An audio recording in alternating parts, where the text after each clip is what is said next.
আসসালামু আলাইকুম। যে যেখান থেকে আমার ভিডিওটি দেখছেন সবাইকে আমার চ্যানেলে স্বাগতম। তো সবাই কেমন আছেন অবশ্যই জানাবেন। আশা করব আপনারা অনেক অনেক বেশি ভালো আছেন। তো আজকে আমি একটু বাড়ির বাইরে গেছিলাম, তো কিছু মুহূর্ত আপনাদের সাথে শেয়ার করব, সেজন্য ভিডিওটি তৈরি করা। তো প্লিজ প্রথম থেকে শেষ পর্যন্ত পুরো ভিডিওটি দেখবেন, আপনাদের ভালো লাগবে। ভিডিওটি কেউ স্কিপ করবেন না প্লিজ।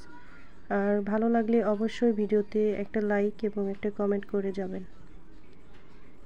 আজকে বাইরে এত পরিমাণ ঠান্ডা আর কুয়াশা পড়ছিল, সেটাই আপনাদের সাথে শেয়ার করব। আমি এই সিজনে, এই শীতে এই প্রথম এত কুয়াশা আমি দেখলাম। একদম পুরো বৃষ্টির মতো করে পড়ছিল বিড়বিড় করে। আমার চুল খোলা ছিল, তো বাইকে করে যাওয়ার সময় একদম বাসায় এসে দেখি চুলগুলো পুরো ভিজে গেছে, এরকম অবস্থা। তো এখানে আমি ফুচকা খাচ্ছি বাচ্চাদের নিয়ে, তো সেটা আপনাদের ভাইয়া আবার ভিডিও করছে। তো আমার ফুচকাটা অনেক ফেভারিট, আমার ছেলেও আমার সাথে খাচ্ছিল। তো এই শীতে আমি খুব একটা বেশি শীতের কাপড় কিনিনি, সেজন্য বেরিয়ে গেছিলাম আজকে। মাত্র কয়েকটা কাপড় কিনছি। তো কেনার পর ফুচকার দোকানে গিয়ে ফুচকা খেলাম, তারপর আরও কিছু খেয়েছিলাম, সেগুলো আর আপনাদের সাথে শেয়ার করিনি। যেমন পাঁপড় ভাজা খেয়েছিলাম, তারপরে ওখানে ওইদিকে পিঠার দোকান বসছিল অনেকগুলা, তো কয়েক আইটেমের পিঠাও টেস্ট করছিলাম। তো ঠান্ডার মধ্যে অত কিছু আর আপনাদের সাথে ভিডিও করতে পারিনি। আমি খোলা জায়গায় দেখুন ফুচকা যখন খাচ্ছি, এত কুয়াশায় এখানে হয়তো বোঝা যাচ্ছে না লাইটের কারণে। তো তারপরেও এখন কম ছিল, তবে বাসায় ফেরার সময় এত এত কুয়াশা ছিল যে চোখে কিছু দেখা যাচ্ছিল না। গাড়ির লাইটেও কোনো কাজ হচ্ছিল না, এরকম অবস্থা। ছেলে দু পায়ে দুই রকম মোজা দেখে কেউ কিছু মনে করবেন না প্লিজ, হাসবেন না কেউ। আসলে যখন বেরোচ্ছিলাম তখন মোজা জোড়া হারিয়ে ফেলেছি, দুই পায়ের দুইটা পাইছি আর কি। তো তাড়াহুড়ো করে ওইটাই পরে বেরিয়ে এসেছি। তো এসে অবশ্য মোজা কয়েক জোড়া কিনছি বাবুর। আসলে আমরা কোথাও গেলে বা কেনাকাটা করতে গেলে সবসময় দুপুরে খাওয়া দাওয়া করে বিকালবেলার দিকে বেরিয়ে যাই, আর ওই সময়টা আমরা রেডি হতে গেলে অনেকটা সময় লাগে। আর আপনাদের ভাইয়া এত তাড়া দেয় যে খুব অল্প সময়ের মধ্যে শর্টকাটে রেডি হয়ে আর কি আসতে হয়। দেখুন আমি একদম সিম্পলভাবে চলে আসছি, কোনো সাজগোজ ছাড়াই। আর মেয়েকে একটুখানি রেডি করছি, আর কোনো রকমের শীতের কাপড়টা পরে আমি বেরিয়ে আসছিলাম।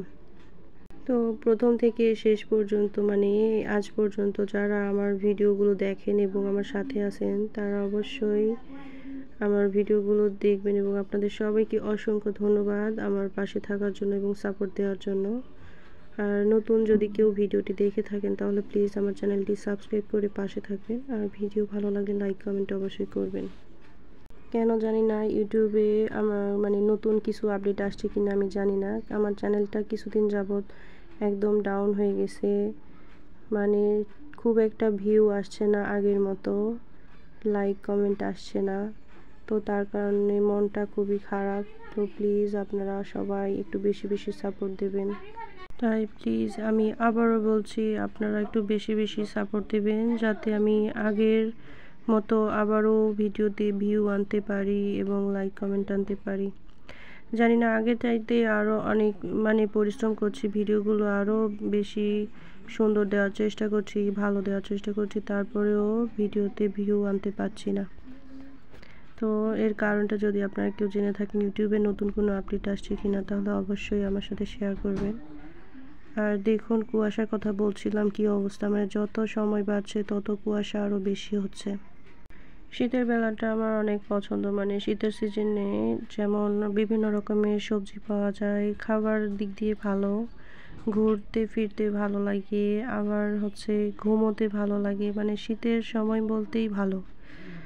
আর শীতের সময় বিভিন্ন আইটেমের পিঠা পুলি খাওয়ার আয়োজন করা হয় বাড়িতে, তো সেজন্য আর কি ভালো লাগে। তো দেখুন আমি গাড়িতে যখন যাচ্ছি বাতাসে মুখ চোখটা কীরকম অবস্থা হয়ে আসছে।